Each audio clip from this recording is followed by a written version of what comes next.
Welcome to Speculative Sandbox. This is Vicky Lawn, and I'm going on a short hiatus to work on book revisions, but I've asked my fellow author friends to take care of the podcast while I'm away. Don't forget to subscribe or follow Speculative Sandbox on Instagram and X, formerly Twitter, to get episode notifications and upcoming news. I look forward to chatting again soon.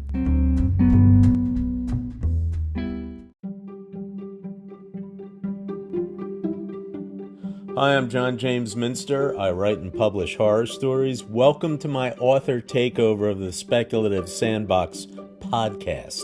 For the next few minutes, I'm going to discuss building stories that pull and lock people in, like baking a good pie each time with the correct ingredients and timing.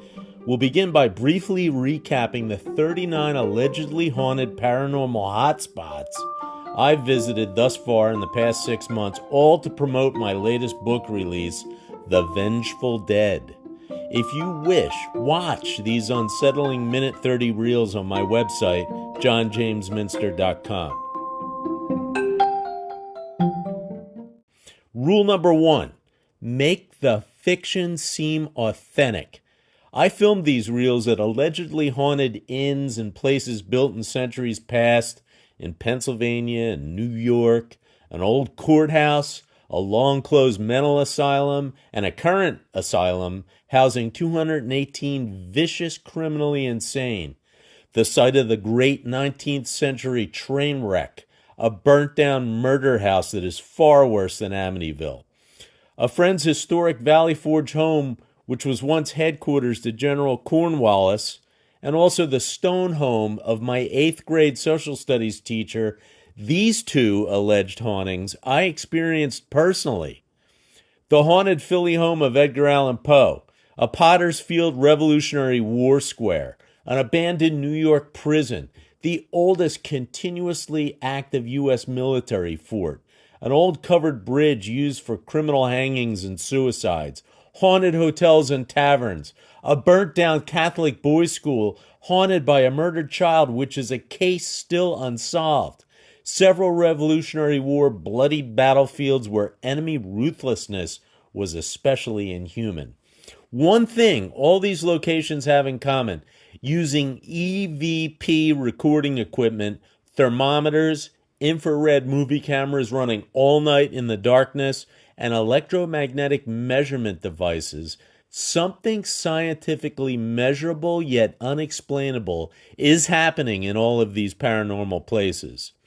Then there are the many eyewitness employees and contractors who quit over objects moving under their own power, apparitions, disembodied voices and sounds, tapping on backs and shoulders, cold grips around arms, being shoved downstairs with no one else around. Truth is sometimes scarier than fiction, but my job isn't to make documentaries or write nonfiction. My job is to find my fellow jaded horror fans, connect with them through my writing, and scare them to the point of leaving reviews stating that my stuff is scarier than Stephen King. That's what's happening. They're saying they've lost sleep after reading, that they fear the long dark hallways at night and sleep with the lights on, to fear that eldritch, hungry thing living under the bed and inside the closet and jumping at every shadow. But no matter how real they are, ghosts cannot deeply wound you. Demons can, as is documented in both the Old and New Testaments, but not ghosts. With rare exceptions like poltergeists, ghosts cannot physically harm you. Therefore, they are neither horrifying nor terrifying. How then do I scare the unscarable reader? In whatever genre you write, we must leverage truth in the fiction. In my case, strictly supernatural horror stories crafted to instill feelings of fear and terror within even the most jaded horror fiction fans. All of my stories use the paranormal, that last great earthly frontier where most people need to die to prove or disprove its existence. People may say and outwardly believe that the supernatural world doesn't exist, but they aren't certain. Of course, not everyone's into horror. But take, for example, horror author Stephen King's story, Rita Hayworth and the Shawshank Redemption. Maybe you've seen the movie. It has some violent moments, but contains zero supernatural horror. Yet, in my opinion, it's the greatest prison break and platonic love story ever written. Why is it so good? Because we as readers forget that it's fiction. The story, the situation, the characters are all 100% believable. This story could have happened in real life. We are so emotionally invested in the characters, immersed in the dreadful, dank prison society, the anxious and dangerous atmosphere, so completely absorbed by the plot, and so deeply satisfied with the conclusion, where the bad guys lose and the good guys win. We forget that this is only a tale. We'll discuss viewpoint and how to weave these elements to create tension and keep readers turning pages long past their bedtimes. Rule number 2, the world you create must feel real. Do your research. There's no shortcutting it. The World Wide Web has redacted your excuses about not going to the public library. Oh, but John, it's a fact that authors need to write what they know. Really? Is that a fact? If you knew everything you need to know about people, places, things, human desires, fears, and motivations, and how your extraordinary characters respond to extraordinary forces and situations acting upon them within this humdrum, predictable, ordinary world, then hell, why write? Know it all. Go on Jeopardy show and stay there until you've amassed the fortune you crave. My books have required hundreds of hours of research. My promotional reels have required at least 50 hours of research prior to traveling to these locations and filming. Time spent at these locations, retakes, editing. The investment is no fewer than 100 hours, and I still have half a dozen more reels to knock out before New Year's. To me, writing is fun. None of it ever feels like work. The editing, the publishing, the back and forth, all of it, it's pure joy. Marketing my writing, however, feels exactly like what I used to do in my 35-year career head of corporate marketing. Research doesn't feel like work to me because I'm learning many things, which is fun. Your readers want to learn something too, not just feel entertained. If you want to win over hearts and minds, do your research. Example, one of my Vengeful Dead stories titled Megas involved my researching resident Las Vegas casino professional magicians, which I knew nothing about prior. Also, Mecca, the Kaaba, and the 360 pre-Islamic gods, and what each meant to the disparate Arabic tribes as their scary, bloodthirsty patron gods. A more general example, you know what scares you, but I don't. I know what scares me, but you don't. We tend to hide our fears because we consider them weaknesses. We reveal them to others sparingly, if at all. We don't go around blabbing to everyone who listen what scares us. In my research, I learned that most surveyed males fear castration and mutilation more than they fear death. Thus, I built my story Magic 8 Ball around these fears. Before doing my research, I had no idea this was a fact. My stories often begin as nocturnal dreams, where the Dreamweaver gives me anywhere from 20 to 60% of all the elements. Characters, faces, and bodies, and even hair color, all of whom are strangers to me in real life. Never do they tie into people I actually know. I hear the pitch and timbre of their voices in my dreams. My dreaming mind assesses their distinctive, often troubled personalities. I receive atmosphere, mood, semi-complete plots in my nightmares. It's totally entertaining. I so look forward to sleep every night because it's like a free subscription to the world's scariest horror movie network. I don't know why it is, but I remember dreams going back to age 7, okay, in detail. That's just how I'm wired. But my job as writer is to get it all down, assign names to characters, fill in the gaps using research-based imaginative storytelling. These dreams are given to me like mini horror movies with distinct scenes, and that's how I write them. Like watching a horror movie or recalling memories of some actual event, with each chapter involving at least one distinct scene, sometimes more. A word about narrative viewpoint. I write in one of two viewpoints. Some of my stories are best told from the first-person point of view.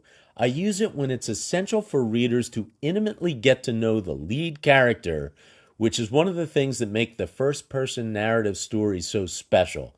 But it is an extremely limiting viewpoint, since the only parts of the story that can be told are those the first-person narrator experiences. This necessarily eliminates all those great scenes where the bad guys are plotting something terrible for the heroic protagonist for whom we're rooting, which the reader knows about, but the protagonist does not. For example, imagine Stephen King's The Stand without the scenes involving Randall Flagg or the Trash Can Man. The story would suffer big time. Third Person Limited is multiple characters telling the story through their own viewpoints. It's freeing. It's total liberty. One of the unbreakable rules of Third Person Limited, however, viewpoints can only shift after a scene or chapter break. For scene breaks, I just use a space between paragraphs. This eliminates the jarring experience of jumping from one character's mind into another's during the same scene, which is one of my huge problems with the third-person omniscient point of view. I never use it. It's annoying. Third Person Limited also allows the author to create complex plots where the action takes place in different locations at the same time. And finally, Third Person Limited eliminates the maddening omniscient narrator who plays no role in the story except to tell the tale. Speaking of egos, if you want to hold your readers, kill your ego. You're not that important. You're the tail. The story is the dog. The story is the head. Don't be self-indulgent. Just tell the damn story, but do it from multiple character viewpoints. I adore everything Neil Gaiman has published, one of my favorite living authors, but in his Graveyard book, a little boy gets up in the night, micturates, and returns to bed.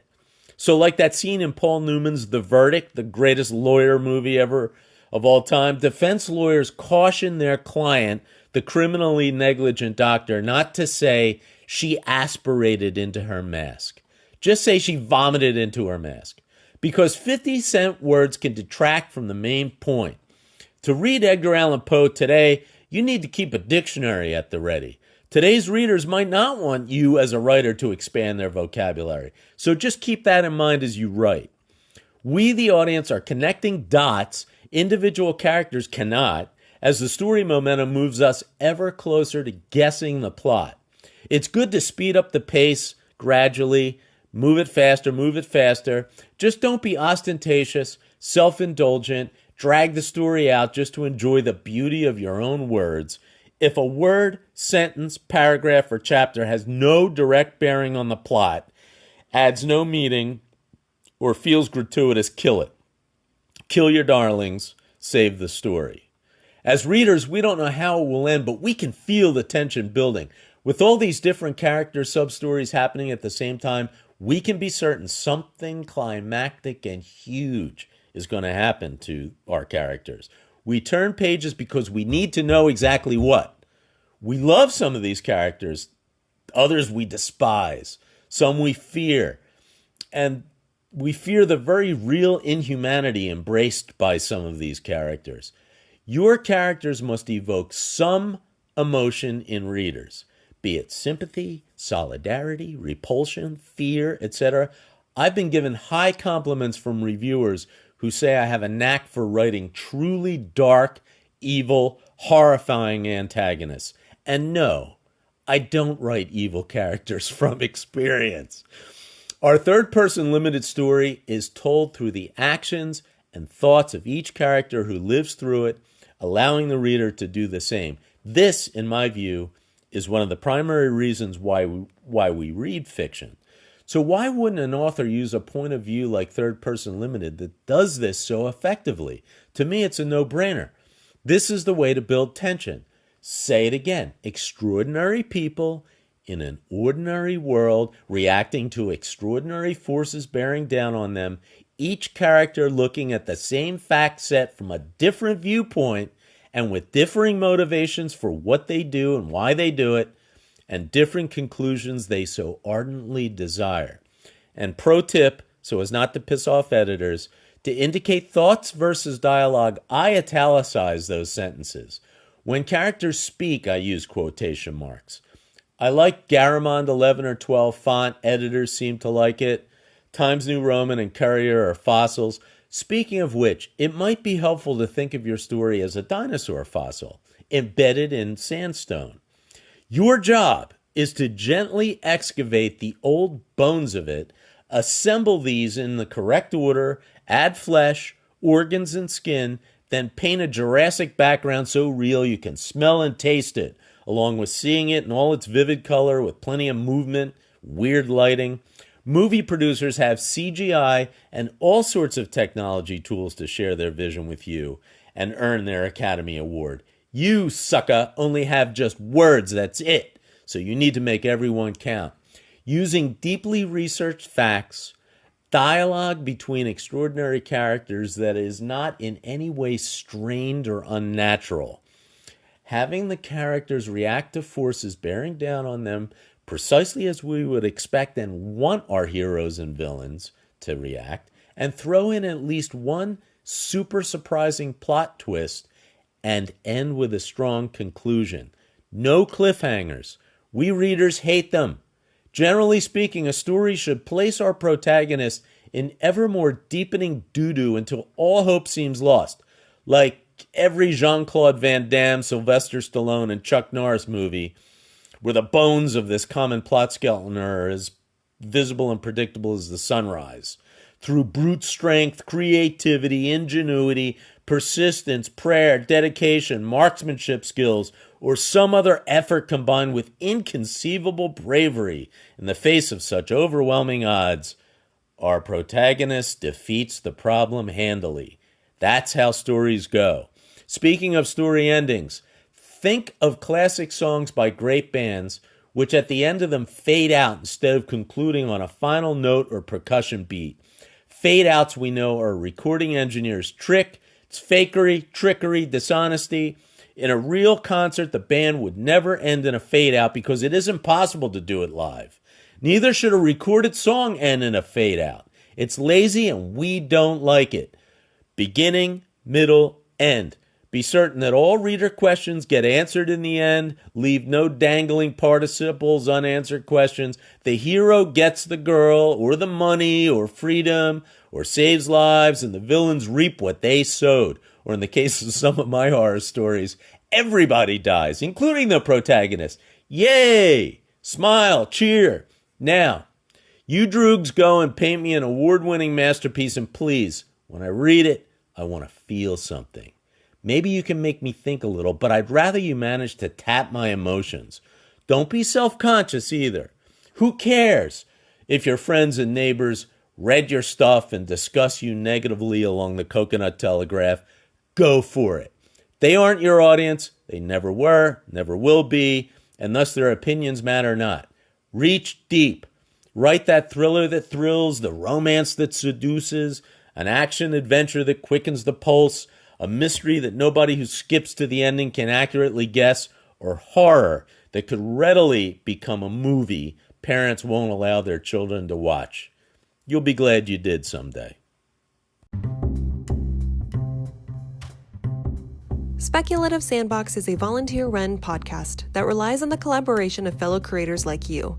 Join the conversation and participate in fun polls and questionnaires on TikTok, Instagram, and Twitter.